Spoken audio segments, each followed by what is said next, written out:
Hello everyone, welcome to this series on important facts about the lives and works of famous writers. And in this video, we are going to discuss the second part of Edmund Spenser, Early Years and Education. Edmund Spenser, born in 1552, as suggested by passages in his sonnets, hailed from London, inferred from his work Prothalmion. While his parentage remains unclear, Spenser claimed kinship with the noble Spenser family, although it is likely he belonged to a northern plebeian branch. His early education took place at Merchant Taylors' School, established in 1560, followed by studies at Cambridge. Upon leaving Cambridge in 1576, Spenser's whereabouts for a few years are uncertain, though he likely spent this time in northern England. By 1579, he had surfaced in London, becoming a part of the renowned literary circle around Sir Philip Sidney and the Earl of Leicester. Sidney played a pivotal role in promoting Spenser, introducing him to Queen Elizabeth and encouraging his imitation of classical meters. Literary circle and patronage. In 1580, Sidney's patronage culminated in Spenser's appointment as secretary to Lord Grey de Wilton, the newly appointed Lord Deputy of Ireland. Spenser's tenure in Ireland spanned 18 years, during which he served the English government in various capacities amidst the turmoil and rebellion in the region. His loyalty was rewarded with Kilcolman Castle and a 3,000-acre estate. In 1589, Spenser visited London to publish the first 3 books of The Faerie Queene. After a nearly 2-year stay, he returned to Ireland, married an Irish woman in 1594, and revisited London in 1595 with a second installment of his magnum opus. However, tragedy struck in 1598 when Kilcolman Castle was burned during a rebellion, resulting in the loss of one of his children.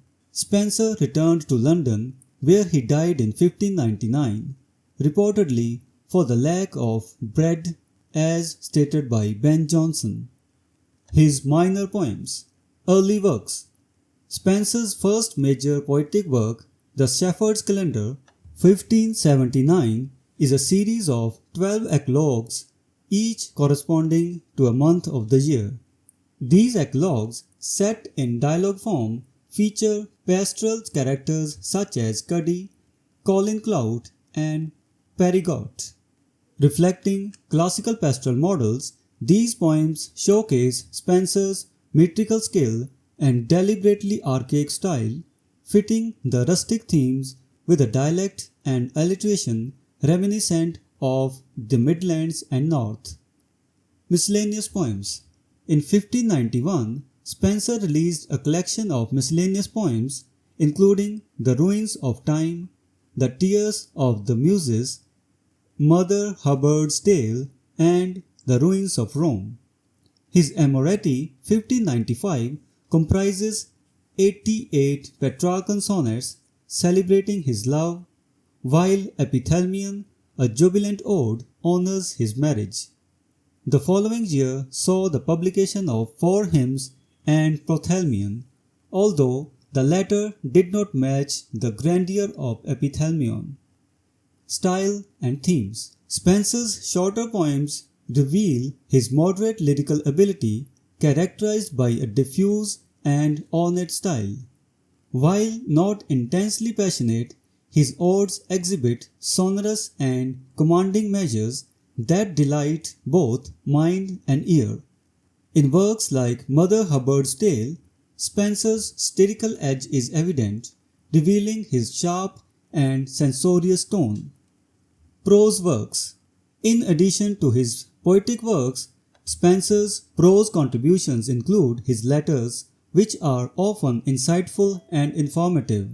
His notable prose work, A View of the Peasant State of Ireland 1594, is a dialogue presenting his opinions on Irish affairs.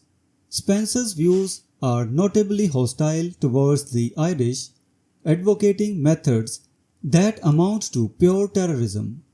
The style of this pamphlet is functional rather than distinguished, focusing on the harsh content of his recommendations.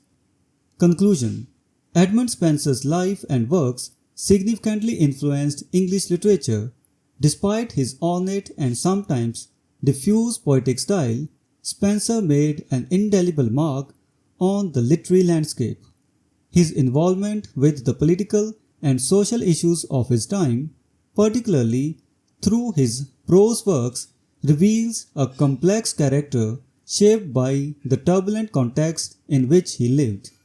Spenser's legacy endures through his major works like The Faerie Queene and his contributions to the pastoral and lyrical traditions in English poetry, continuing to inspire and captivate readers and scholars alike. So this was some more information about the life and works of Edmund Spenser. We will meet in the next video and discuss some other topic. Until then, goodbye and thank you.